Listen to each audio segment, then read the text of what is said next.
माननीय सदस्य श्री कल्याण बनर्जी जी। Thank you, Madam.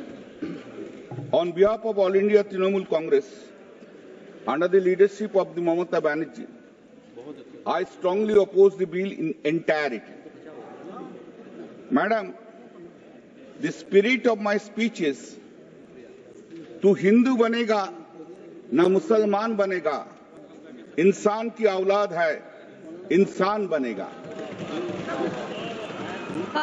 Madam, this present bill covers importantly two areas of the Waqf. One, manage religious affairs of Waqf board. One of the arena is to manage, control, supervision of the religious aspects of the Muslim. Two, providing power to the state government to decide the disputes in respect of the Waqf property, including land and building. Article 26 of the Constitution of India provides that, subject to public order, morality and health, every religious denominations or any section thereof shall have the right, A, to establish and maintain institutions for religious and charitable purpose, B, to manage its own affairs in matter of religion, C, to own and acquire movable and immovable property, D, to administer such property in accordance to such law. Madam, the Waqf is an institution for religious and charitable purpose. The Muslim have constitutional right to manage its own affairs in the matter of religion because Waqf property belongs to Allah. They have also the right to administer such property. The purpose of the bill is a clear breach of the right of the Muslims to perform their religious duty, to manage their religious affairs, and therefore completely in violation of Article 26 of the Constitution of India.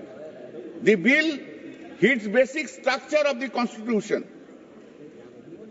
Madam, under Article 246, Sub-Article 1, the Parliament has an exclusive power to legislate a law under 7th schedule of List 1, and under Article 246, Sub-Article 3, the state is having the power, state legislature is having the power to legislate the law, exclusive power. Sir, excuse me, sir. That is to say, land comes under List 2, under entry 18 of the state lists. Lands and buildings vested in or in the possession of the state comes under entry 35 of the List 2 of the state list. In the proposed Waqf bill, the Parliament has no power to legislate any law in respect of the land and building vested in possession of the state in respect of the Waqf property, because the state is only having power to legislate such law. Therefore, the Parliament is now encroaching upon the power of the state legislation in deciding the question of the land and building of the Waqf. Thus, it is completely unconstitutional and divorces the Article 246, Sub-Article 3 of the Constitution of India. This is also hits the basic structure of the Constitution. By exercising any power under List 1 or List 3, state legislative power under List 2 cannot be encroached. There is a difference between a Waqf recognized by the Muslim law and religious endowment and recognized by Hindu law on the one hand and public charitable trust as contemplated by the English law on the other. The question has been considered by the Privy Council in Vidya Bharuti Tirtha versus Bulsami Ayar, long before. Mr. Amir Ali, who delivered the judgment of the board, observed that it is to be remembered that a trust in the sense in which the expression is used in English law, when the gift is directly to an idol or a temple, the season to complete the gift is necessarily effected by human agency, called by whatever name he is only the manager or custodian of the idol or the institution. In no case is the property conveyed to or vested in him. Similarly, That is the basic difference. The Honorable Minister, he was speaking about the Hindu trust. The Muslim law relating to trust differs fundamentally from the English law. Hindu trust follows English law. Muslim law doesn't follow English law. That is a basic difference. Mr. Amir Ali said the Mohammedan law owes its origin to a rule laid down by the Prophet of Islam and means the tying up of a property in the ownership of God the Almighty and the devotion of the profits for the benefit of the human beings. As a result of the creation of a Waqf, the rights of the Waqf is extinguished and the ownership is transferred to the Almighty. It is religious. If it is religious, comes within the ambit and scope of Article 26 of the Constitution.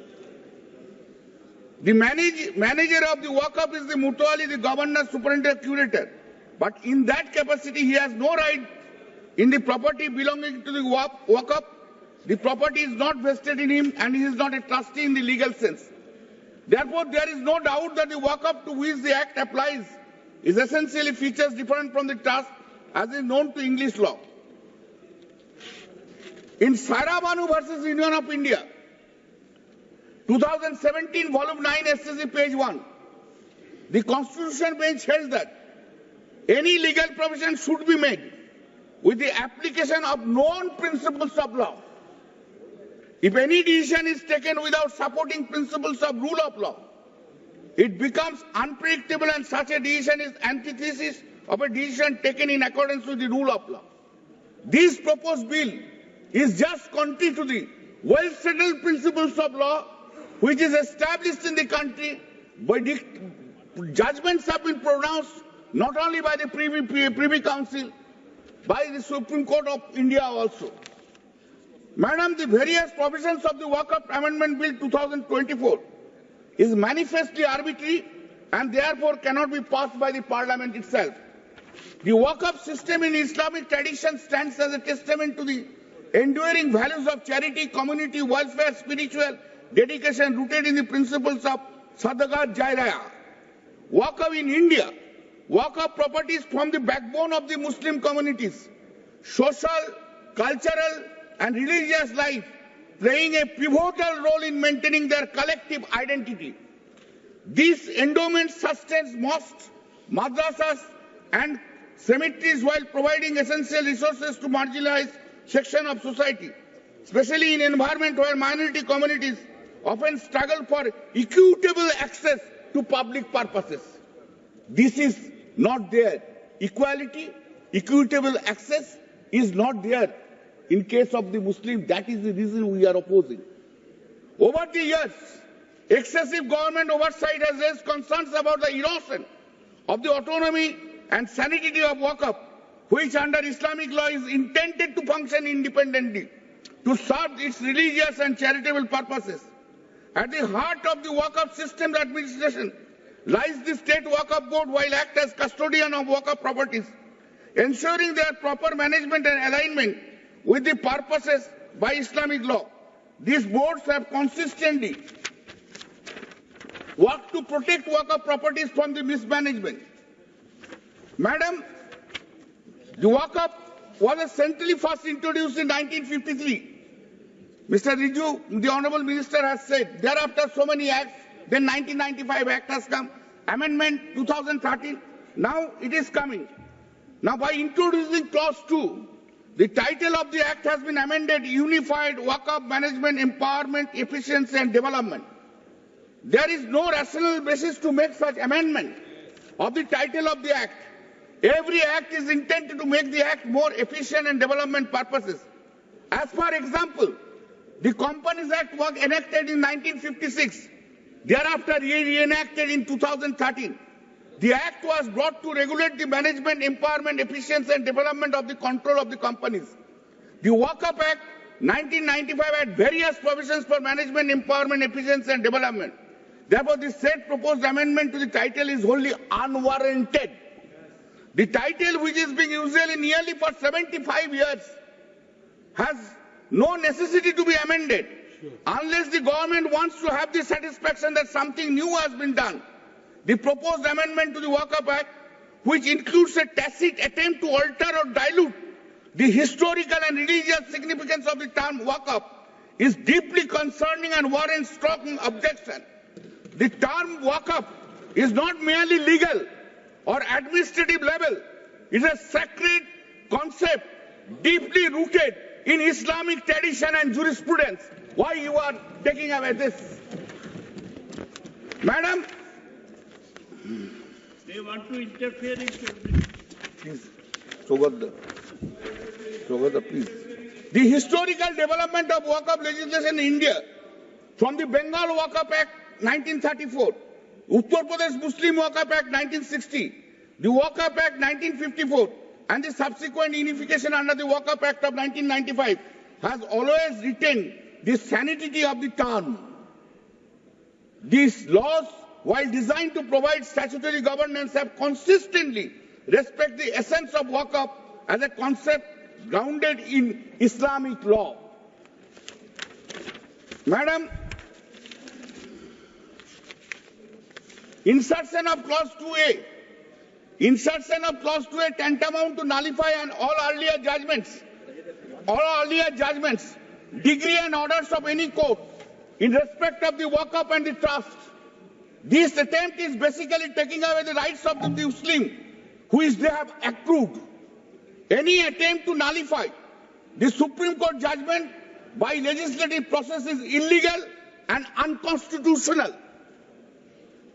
Clause 3 Roman 9 of the proposed bill that said various sects and subsects have been created. This attempt to create subsect without having any rational object is not a good sign for any religion, caste or creed.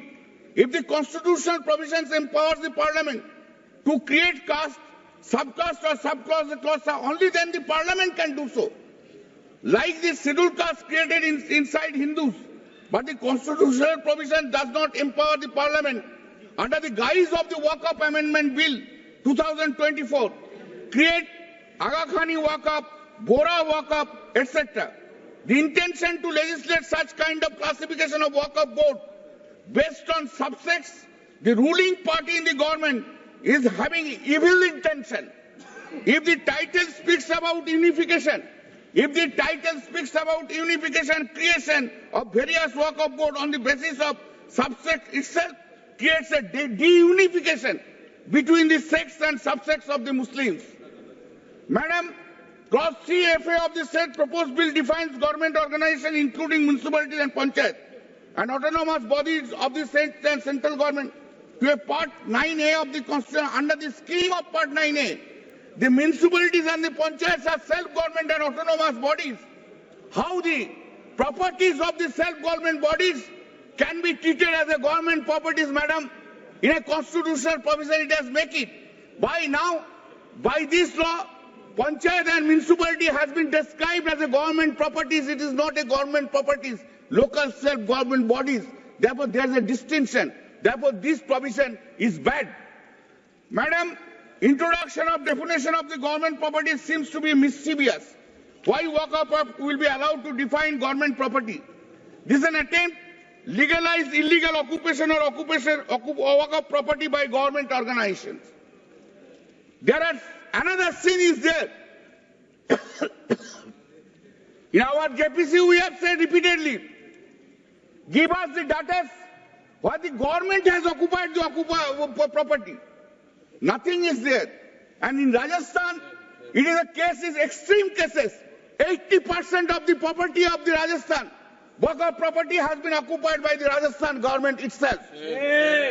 Practicing Islam for at least 5 years is a precondition for making Waqf is thoroughly unreasonable, irrational and manifest arbitrary.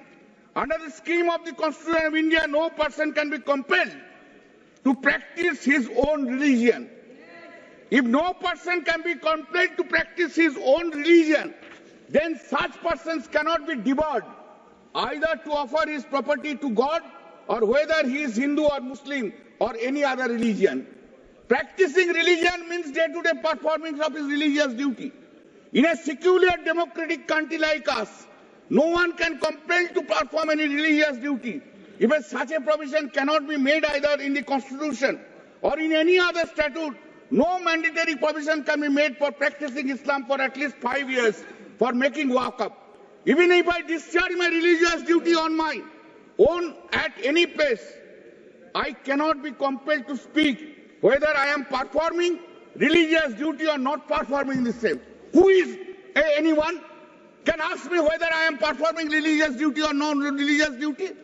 Is it not a violation of a constitutional right?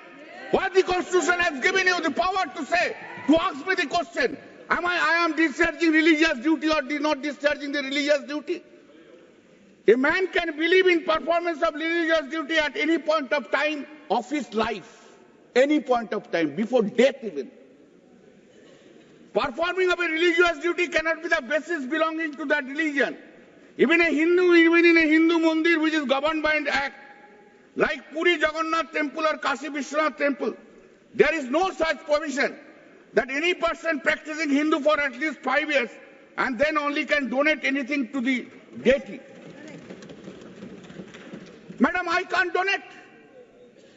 If I want to donate, it's my choice. How my choice can be controlled? I can donate to Hindu mandir.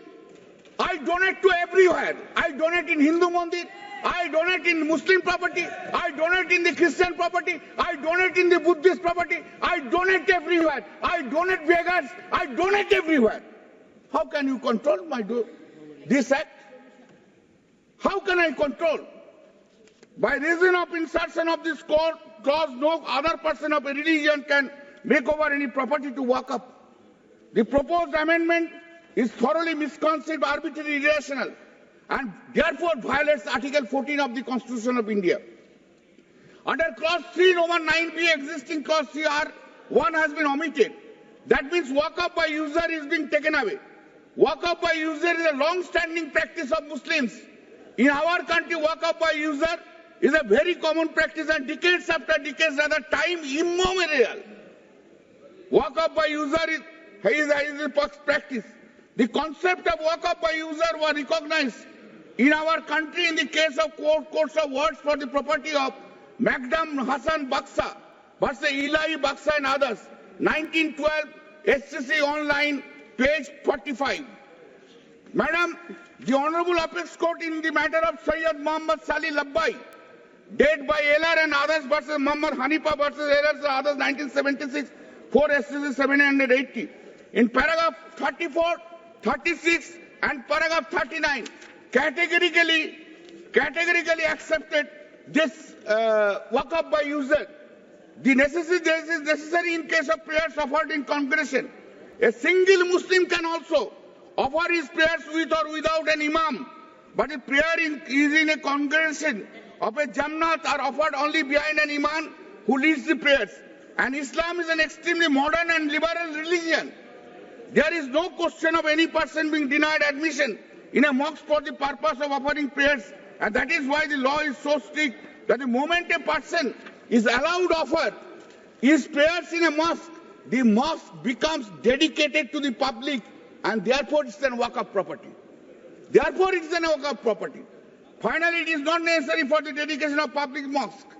Thus, Madam, in that judgment it has said, so that when a person erects a building with the object of dedicating it as a mosque and permits people to offer prayers therein without declaring that he has constituted it into a mosque and prayers are offered, there bil jammat, the mosque becomes irrevocably dedicated. It is dedicated. Madam, I just give you one instance. In the Raishina village, where the residence of the President of India is there.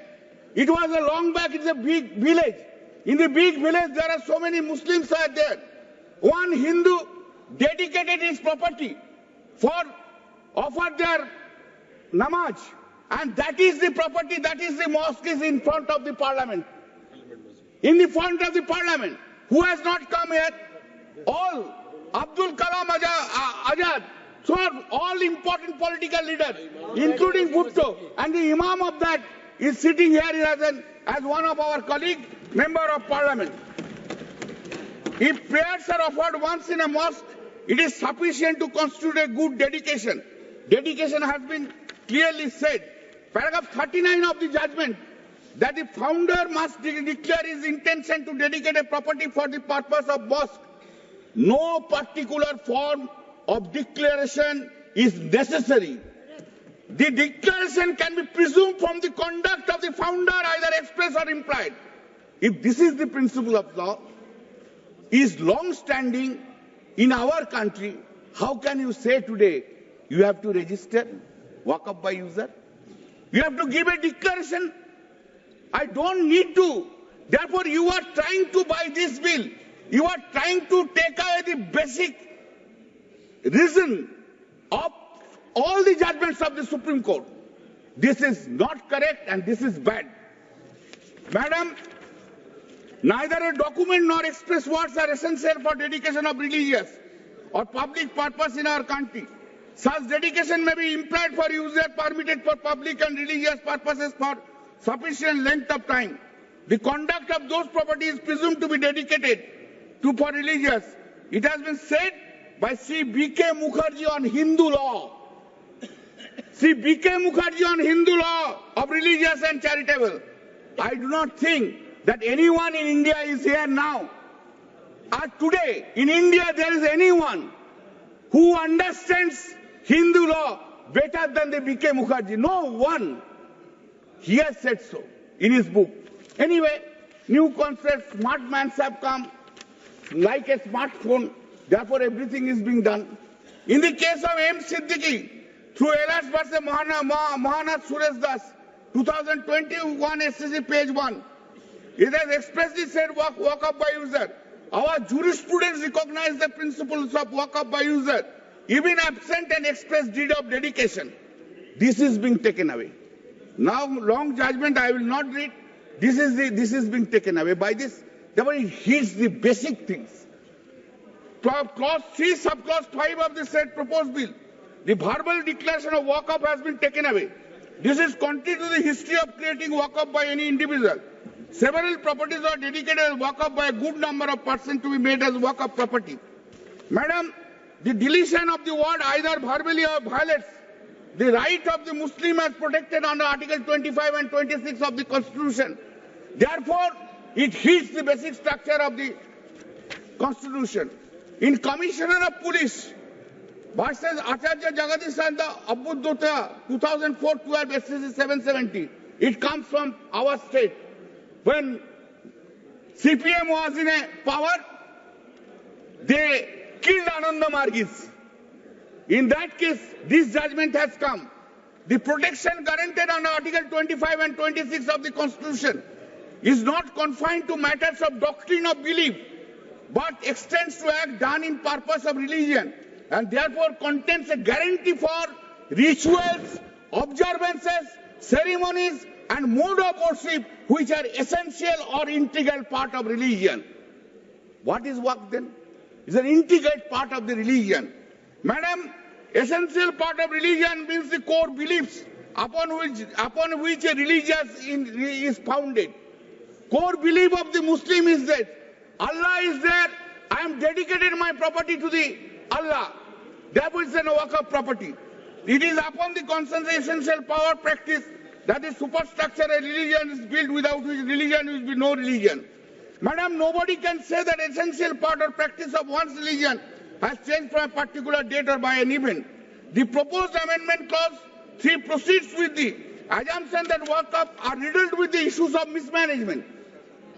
It appears that primary basis of the assumption, very important, the very primary basis of the assumption is the quantum of pending litigation surrounding Waqf.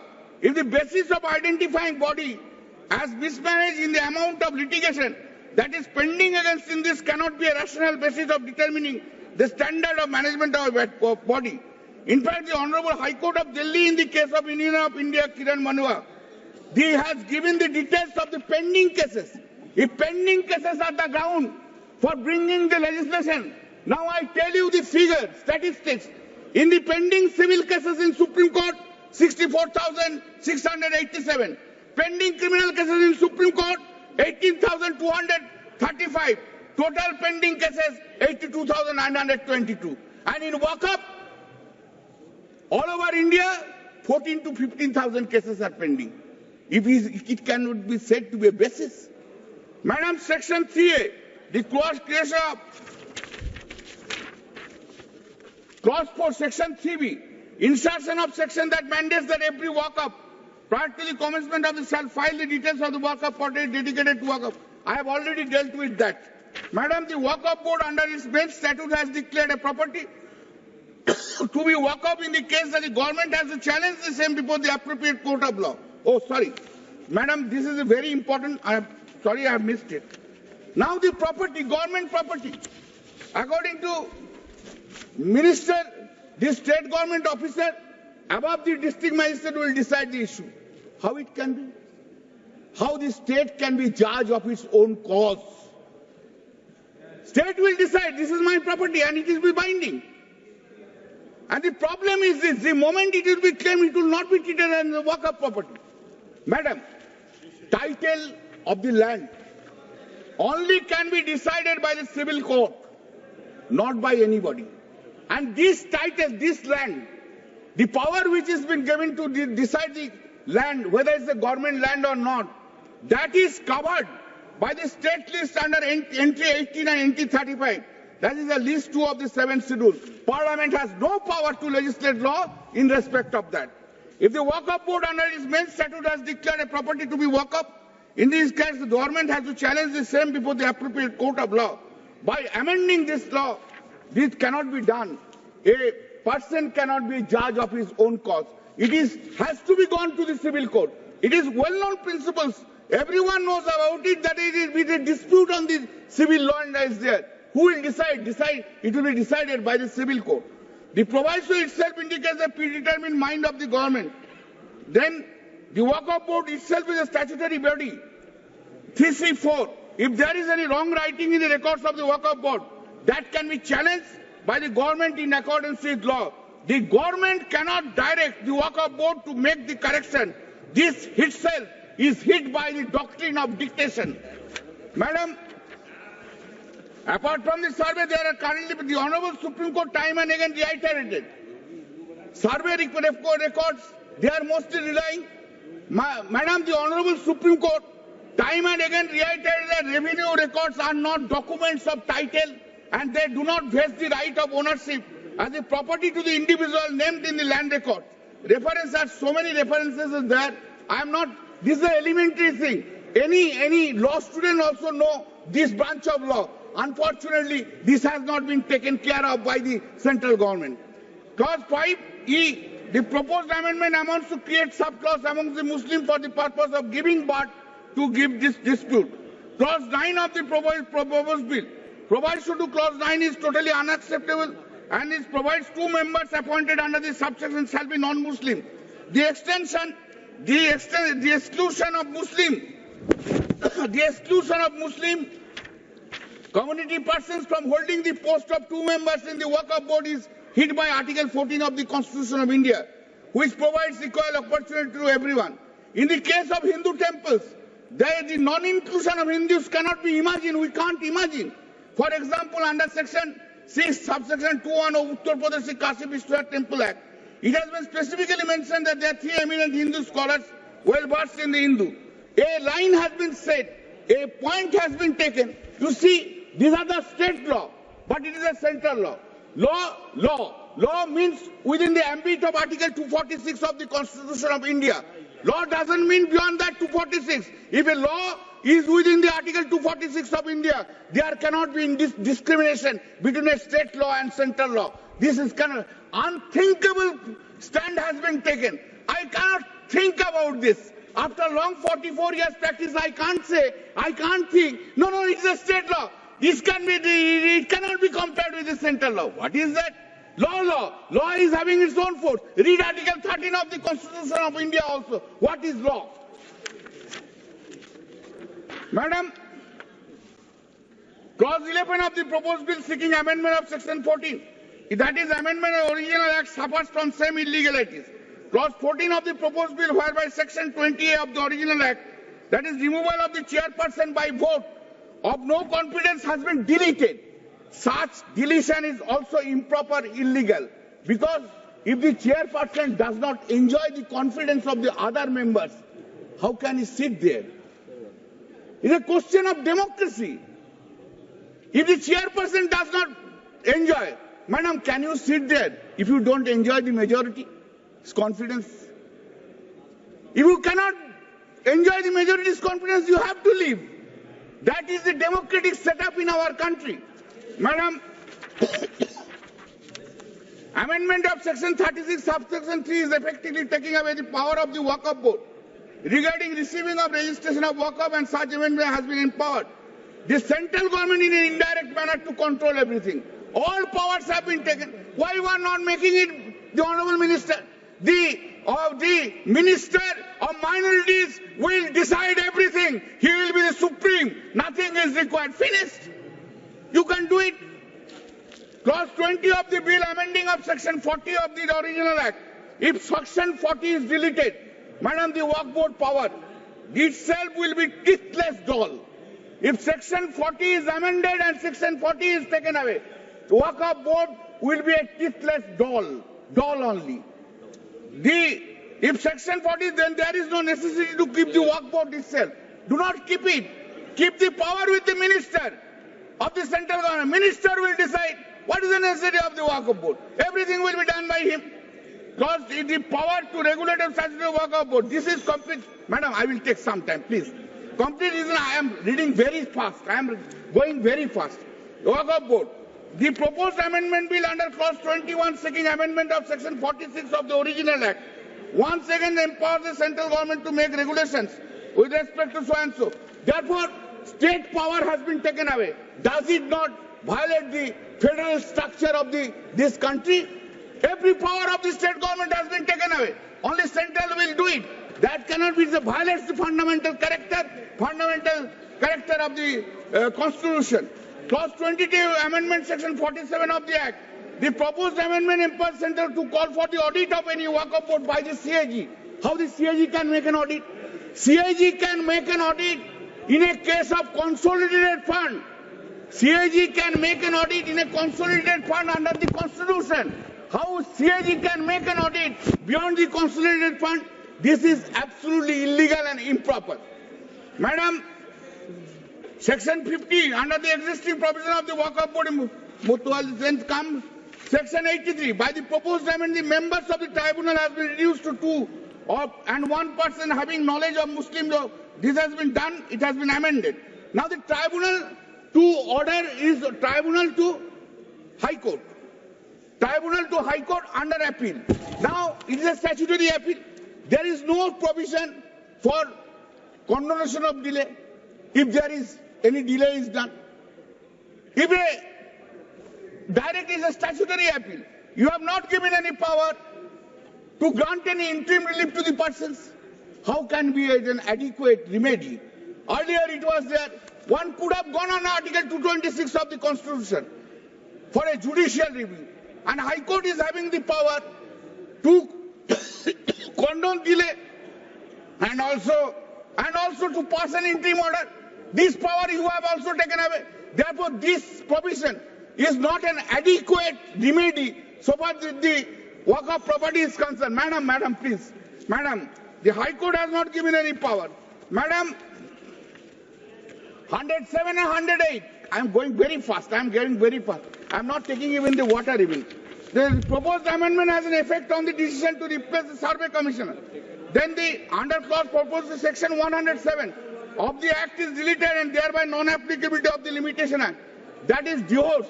How the Limitation Act will be applied? If the Limitation Act will apply, so many disputes will come. This is the intention of the government. Open, sab khulo abhi khul do rasta. India में चला लगा दो, हिंदू मुस्लिम लगा दो. यही तो intention है उन लोग का. क्या होगा? This is not correct. This is completely bad. The proposed Waqf Act proposes significant. In Hemat Wajid sir has also criticized the concept of adverse possession as unjust, urging reforms to protect rightful property. Therefore, this is a clearly this is a clear attempt. This is a clear attempt on the part of the bill to curtail the right of the Muslims in our country. ये ठीक नहीं है madam. Hindu या मुस्लिम का हसद मत छेड़िए, अपनी कुर्सी के लिए जज्बात को मत छेड़िए। एक जंग मिलजुल कर गरीबी के खिलाफ, दोस्त मेरे मजामी लगमत में मत छेड़िए। मैडम, हम अपनी जान का दुश्मन के अपना जान कहते हैं, मोहम्मद का इस मिट्टी के हिंदुस्तान कहता है। अब तो मजहब अब कोई ऐसा भी चलाया जाए जिसमें इंसान को इंसान बनाया है। Thank you madam.